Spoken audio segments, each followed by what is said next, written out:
एकूणच खटल्याची पार्श्वभूमी हेच दाखवते की शंभूराजेंनी शृंगारपुरात आपल्या बंडाचं निशाण उभारलं.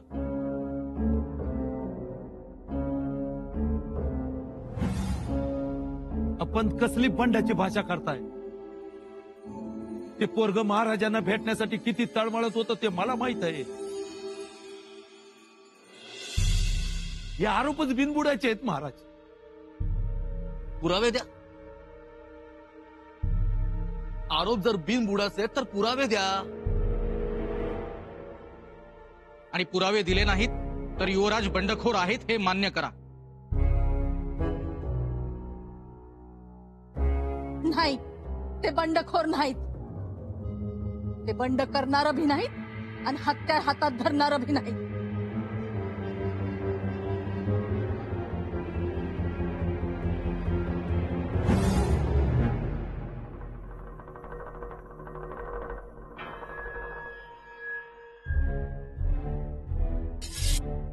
हे पा, आम्ही हत्यार उचललं. अल्लाह, क्या बात है शंभूराजे. हम आपके इस फैसले से बेइंतहा खुश हैं. आम्ही मोहिमेसाठी तयार आहोत. विश्वास ठेवा. विश्वास है शंभूराजे, आप पर हमारा पूरा पूरा एतबार है. लेकिन एक बात कहना चाहता हूं. ये गोपालगढ़ की जो मुहिम फतेह करने के बाद आपने ना नहीं कही, हाँ ही कही थी, है ना? लेकिन बाद में आप पलट गए. क्या कहा था उस वक्त आपने? स्वराज के खिलाफ हम तलवार नहीं उचलना, ऐसा कुछ कहा था आपने. मुल्ला अहमद, आम्ही शेवटपर्यंत बोलल्याप्रमाणे स्वराज्याविरोधात तलवार उचललीच नाही. मुल्ला अहमद, जुबान ज्यादा मत चलाना. शंभूराजे ने हाँ कहा है तो वो करके दिखाएंगे. इजाजत चाहते हैं शंभूराजे.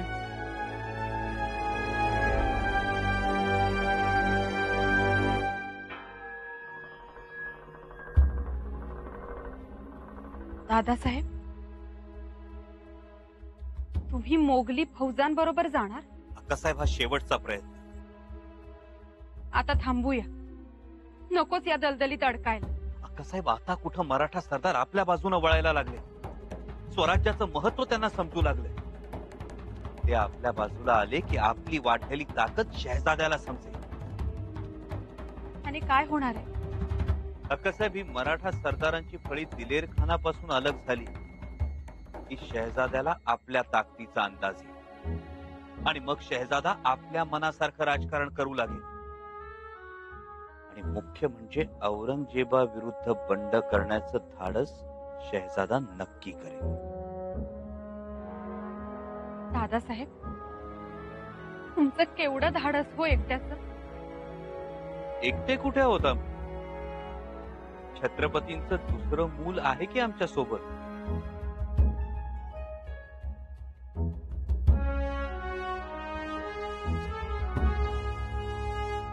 धारा उगाडे, राहणार कापूरहोळ. पुढे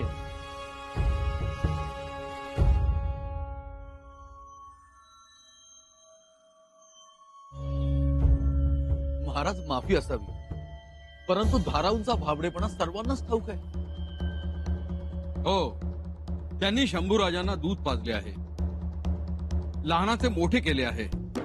त्यामुळे त्यांची साक्ष ही माया ममतेची साक्ष असणार. त्याला दरबारी निवाड्यात काय किंमत असणार? कृपा करून त्यांना जागेवर बसण्यास सांगावे. आणि त्यातूनही जर आपल्याला साक्ष द्यायची असेल तर त्यांनी शिवस्वरूप बाबांचे खरे नाव सांगावे.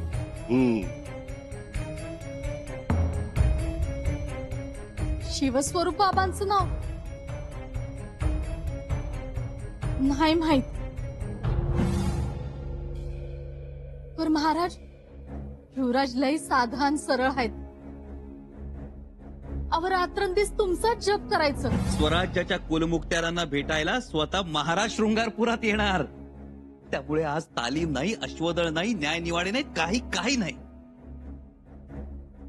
आज फक्त आबासाहेबांची वाट पाहणं. तुम्ही शृंगारपुरात येणार म्हणून स्वतः रस्तं झाडलं, देवळं धुतली. त्यांच्या हातनं कधी काय वाईट नाही घडायचं. अनाजी पंत हेच म्हणत होते. धाराऊ अक्का भाबड्या आहेत, पण त्यांचा भाबडेपणा हा पुरावा होत नाही.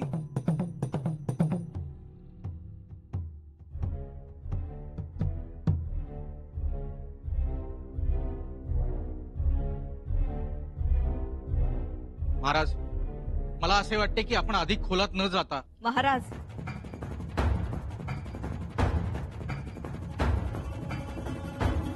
आम्ही शृंगारपुरात होतो,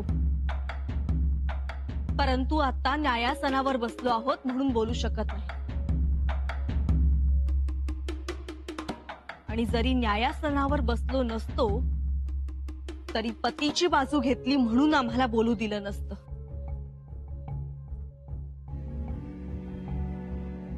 परंतु या सगळ्या आरोपांना योग्य ते उत्तर देण्यासाठी अजूनही एक साक्ष बाकी आहे.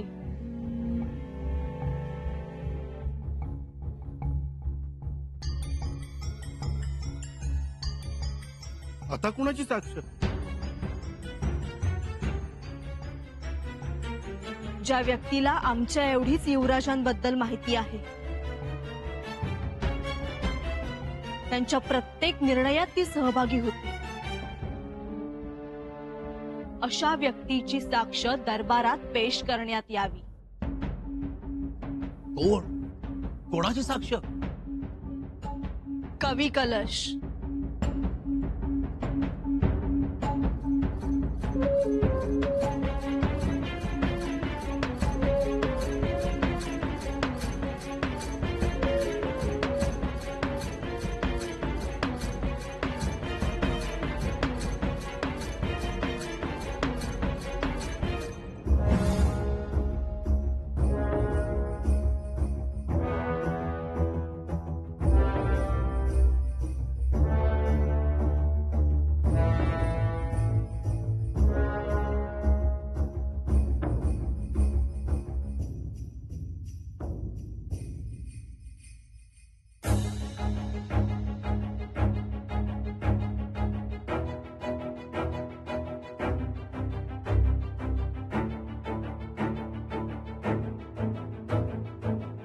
महाराज प्रणाम। दरबार में बैठे सभी मंत्री महोदय को कवि कलश का सादर प्रणाम।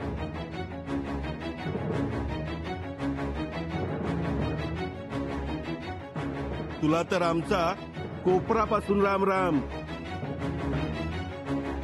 हो अनाजी, अहो तुम्ही मंत्री आहात, ही भाषा शोभत नाही तुम्हाला। अहो याला अशीच भाषा वापरावी लागते, कारण हे रामायण जे घडलंय ते याच्यामुळेच घडलंय। माझ्यामुळे जर रामायण घडलं असेल तुम्ही भाग्यवान समजेल, कारण माझा राम युवराज आहे।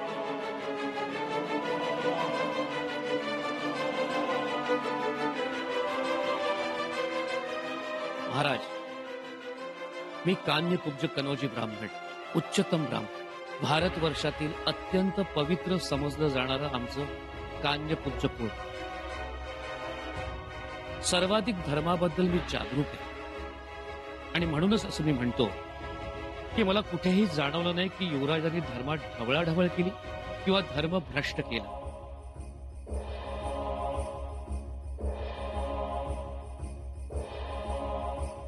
मग रेडे मारून रक्ताने भिजलेल्या धोत्रावर अघोरी उपासना कोणी केली? शेतकऱ्यांच्या शेतात शिरलेला नासधूस करणाऱ्या रानरेड्याला मारणं चूक नव्हतं, आणि मद्य आणि मांसाची उपासना त्यांनी कधीही केली नाही। खाल्लेल्या मिठात जागडत चालले जणू। आम्ही जागतो, आपणही जागा। ते तू आम्हाला सांगू नकोस, आम्हाला एवढेच सांग, प्रत्यक्ष देवासमान असणाऱ्या आमच्या महाराजांचं आयुष्य कमी व्हावं यासाठी याने कलशाभिषेक विधी केला। हा किती खरं बोलणार आहे? बिल्कुल गलत। हमने ऐसा कभी सोचा नहीं था। हिंदूंच्या प्रत्येक पूजेत कलश असतोच, त्यामुळे प्रत्येक पूजेत कलशाभिषेक होतोच। पण त्यामुळे पूजा घालणाऱ्या व्यक्तीच्या पिताश्रींचं आयुष्य कमी होतं असं कुठल्याही शास्त्रात लिहिलं नाही, आमच्या ऐकिवात नाही. आपण अर्थाचा अनर्थ केलात. कलश, हिंदूंच्या पूजेतही कलश असतो, पण आपण जे मंत्र म्हणालात ते मंत्र वेगळे होते. शाक्त पंथात माँ कालीची उपासना पूजा पवित्र मानली जाते. हे जे मंत्र म्हणताय ते आम्ही मंत्र म्हटले नाहीत, आणि आम्ही हे महाराजांना आधीच सांगितले. होय महाराज, मी स्वतः तिथे गेलो होतो. मी पूजास्थानी हजर होतो.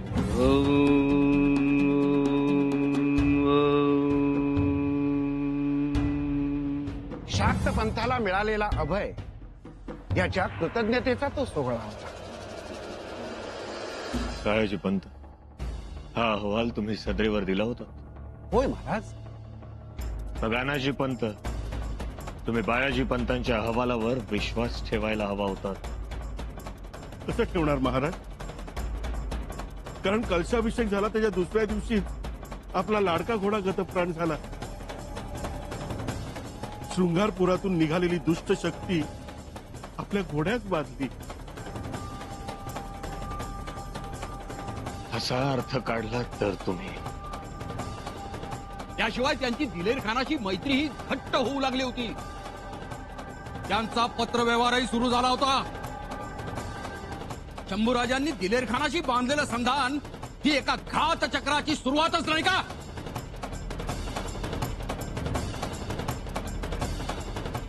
मी सर्व दरबाराला सांगू इच्छितो की हो, त्या काळात दिलेर खानाचे अनेक पत्रे खलिते युवराजांना आले होते.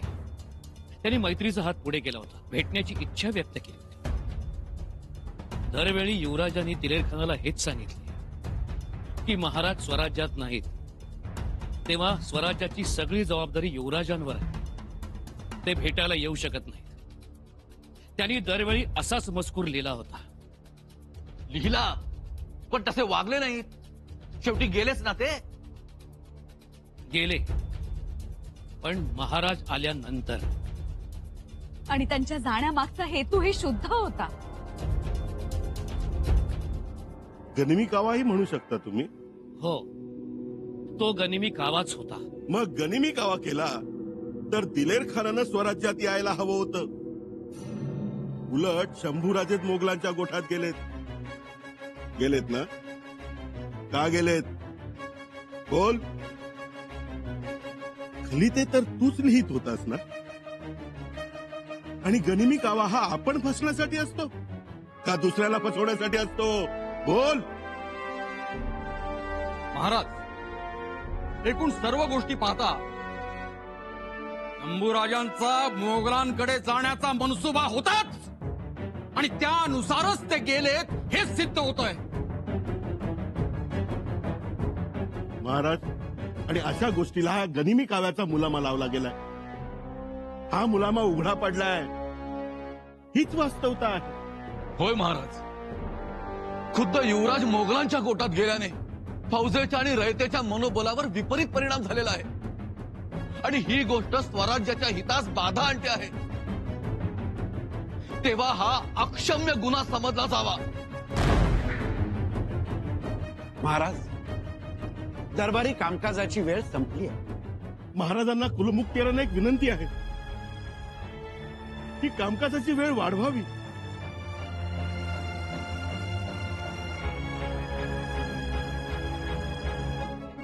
महाराज, खबर आहे. इथे सांगितली तरी चालेल. शंभूराज दिलेर खानासोबत आत्मीवर चालून गेले.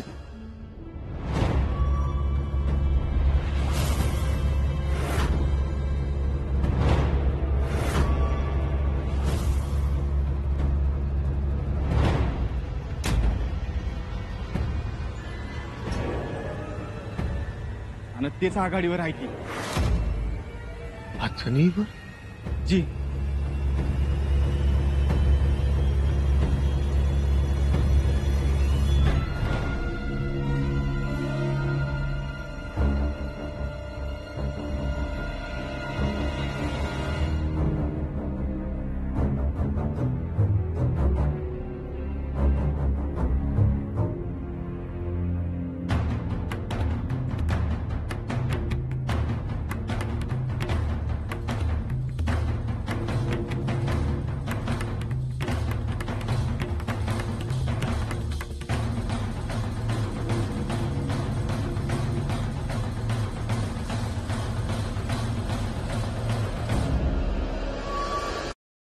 भूपाळगडावरून अथनी?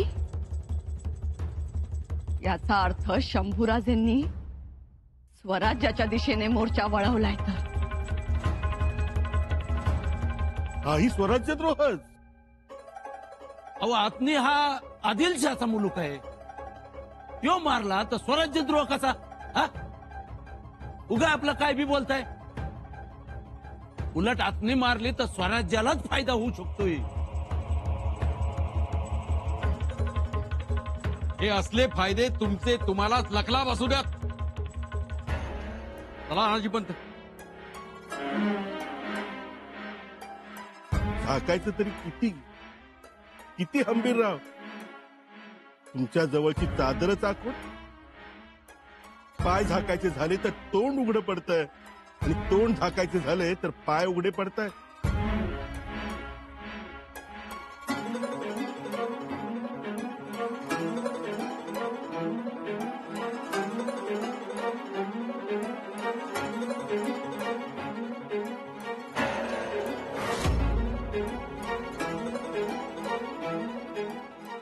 आता कशी बाजू सावरावी आम्ही युवराज? तुम्हीच सांगा आम्हाला.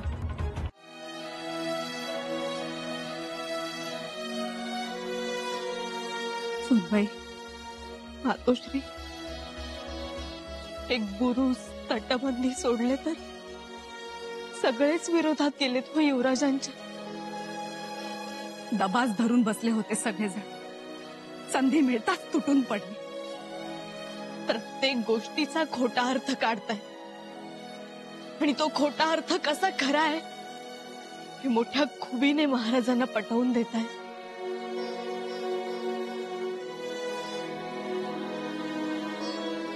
त्यात तर सगळे तरबेजच आहेत.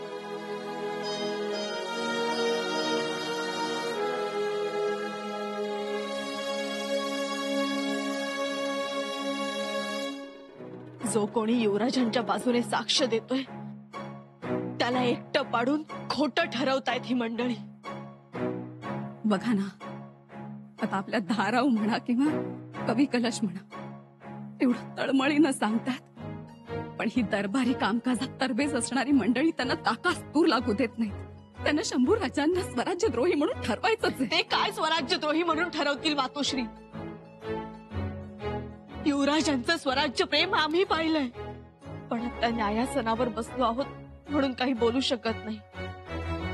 महाराज काही बोलू शकत नाहीत कारण छत्रपती म्हणून ते सिंहासनावर बसले आणि स्वतःची बाजू मांडायला युवराज दरबारात हजर नाहीत. त्यांच्यावरचे आरोप सिद्ध करण्यासाठी एवढी मोठी फौज आणि त्यांची बाजू मांडायला मात्र कुणीच नाही. काय करावं मातोश्री? युवराजांवरचा आरोप सिद्ध झाला तर? युवराज हरले तर? सुनबाई, हरल्याचं वाईट नाही वाटणार, पण असत्याने सत्यावर कुरघोडी केली ते नाही चालणार. हे काय हितच आहे सवय? चला तुम्ही.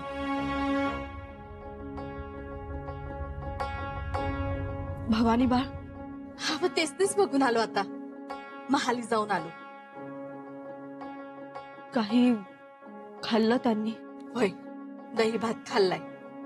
गोष्ट पाहिजे, आई पाहिजे, हवं गोष्ट गोष्ट करत थोड्या रडल्या आणि झोपी गेल्या. 12 महालात त्या एकट्या सुखी आहेत. झोपल्यात ते बरंच झालं, नाहीतर त्यांच्या गोष्टीतला पराक्रमी शूर राजपुत्र त्याच्याच राज्यात द्रोही ठरलाय हे कसं सांगू शकलो असतो ना मातोश्री आम्ही? तुम्हीच सांगा आम्हाला. सांगू शकलो असतो आम्ही?